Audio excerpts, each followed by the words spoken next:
Dia, sétimo ano, aqui é a professora Vanessa. Hoje nós temos mais uma aula de arte, dando sequência ao nosso conteúdo. Hoje nós vamos aprender um pouquinho sobre a música renascentista. A música renascentista, ela refere-se à música europeia, né, escrita durante a Renascença.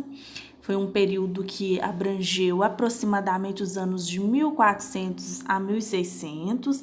A definição do início do período renascentista, ela é complexa, né, devido à falta de mudanças abruptas, mudanças no pensamento musical que aconteceu durante essa época. O processo da música, ela passou, né? Ela adquiriu características. As características não foi de uma forma rápida, e sim gradual. Então, hoje nós vamos dialogar um pouquinho a respeito da música renascentista. Vamos lá?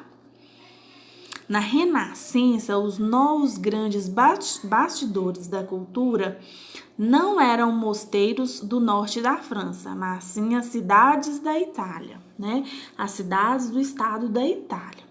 O que a música dependia? Ela dependia de patronos, né? Dos vários duques e príncipes. Então, nós podemos entender aqui que a música, ela surge na realeza. A música renascentista, ela é uma música que surge no seio da aristocracia, ok? Mesmo como sendo um símbolo, né, da realeza, ela continuava centrada em grande parte, né, grande parte das melodias, ela continuava centrada na religião, tá? Então aqui nós vimos que ela dependia da figura do patrono. Nós temos o Papa como principal patrono da música renascentista, né? Então, nós temos aqui a necessidade que a música renascentista, ela se origina, ou seja, ela vem para sair daquele universo religioso, né? Visando expressar as qualidades humanas e a ciência. Então, como eu falei para vocês no início do nosso vídeo, a música, ela não surge de uma forma rápida. Ela acontece de forma lenta e cada vez mais gradativa. Até aqui tudo bem, sétimo ano? Vamos prosseguir? Qual foi a característica, né, do período da Renascença? Nós podemos ver que na história ocidental, a música, ela sobretudo tinha um interesse enorme quanto à cultura. E essas particularidades adivinha de muitas ideias dos gregos e dos romanos. Foi nessa época que houve as descobertas e explorações em que Vasco da Gama Colombo, Cabral e outros exploradores estavam fazendo suas viagens, enquanto notáveis avanços se processavam na ciência e também na astronomia. Ok? Como os compositores, eles passaram a ter um interesse sólido na música, mas na música profana. A música profana tem a definição de uma música que não é religiosa, visto que a música, ela veio para sair, né, do universo religioso. Então, inclusive, ao escrever as peças, né, as músicas, ao compor as músicas, o uso dos instrumentos, né, eles acompanhavam também as vozes. Os maiores tesouros musicais renascentistas, eles foram compostos para a igreja, no estilo descrito como polifonia. A igreja também usa, né, da música para compor o coral que cantaria na igreja. Né? Então, polifonia, coral ou policoral de vários corais, né, que foram instrumentos de música, de levar a música também ao cenário religioso como forma de coral. Aqui nós podemos ver que ele também poderia ser cantado sem a presença dos instrumentos.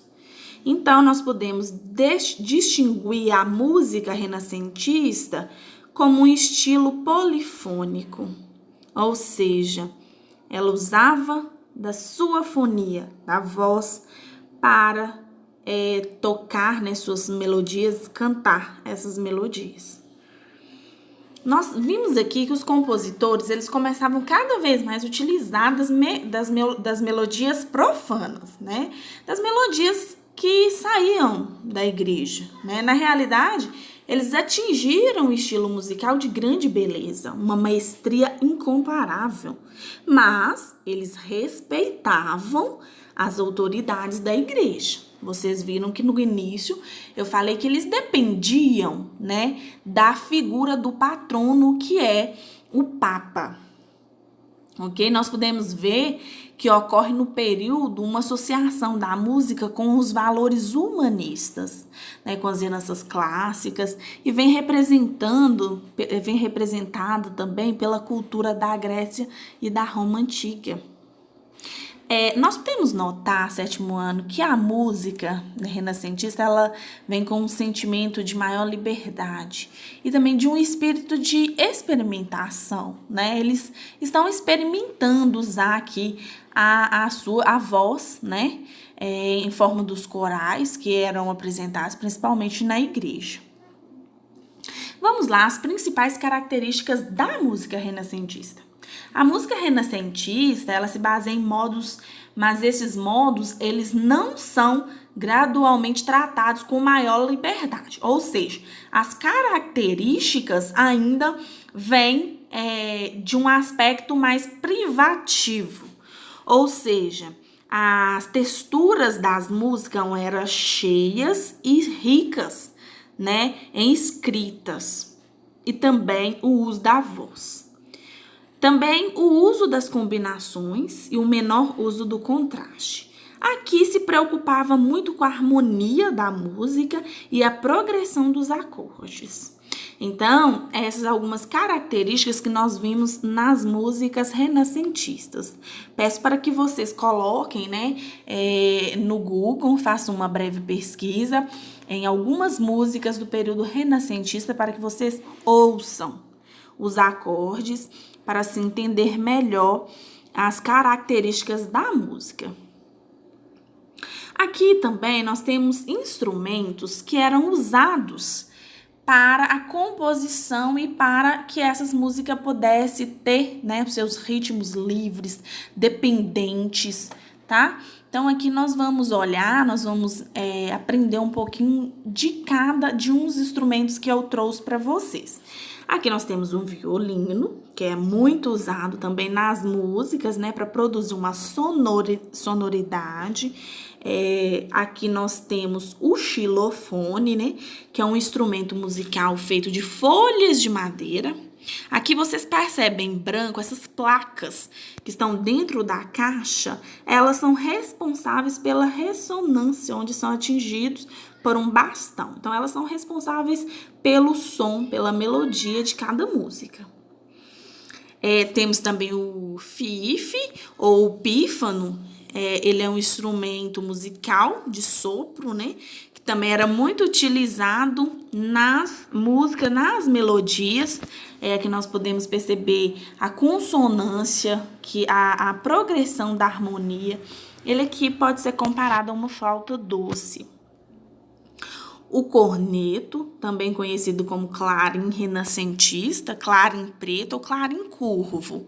Aqui vocês percebem os três tipos. É um instrumento também de sopro, do período medieval renascentista e também do barroco. Nós vamos falar um pouquinho sobre a música vocal. A música vocal, ela é a principal, né, é o principal foco aqui da música do coral. Durante o Renascimento, se tornou costumeiro o uso do coral. Esses corais, eles serviam para a igreja, né? Principalmente na música feita e direcionada à igreja. Nós podemos ver que na Basílica de São Marcos, em Veneza, uma das maiores basílicas italianas, havia 2 galerias para o coro, né?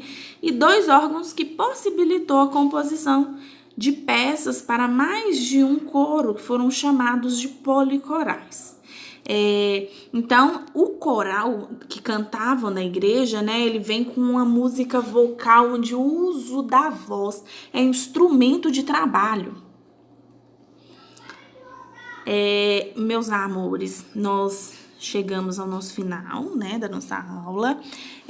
Nós teremos a continuação de mais conteúdo na nossa próxima aula. Quero relembrar vocês que nós estamos ainda no volume 1, né, ainda não passamos para o volume 2. Assim terminarmos esse restante de conteúdo, estaremos introduzindo conteúdo do volume 2 do nosso livro. Peço também para que vocês coloquem as atividades em dia, alinhe com o material didático as nossas videoaulas. E se surgirem dúvidas, peço para que vocês enviem para mim, onde eu poderei estar sanando essas dúvidas de vocês, ok? Até a nossa próxima aula e um grande abraço!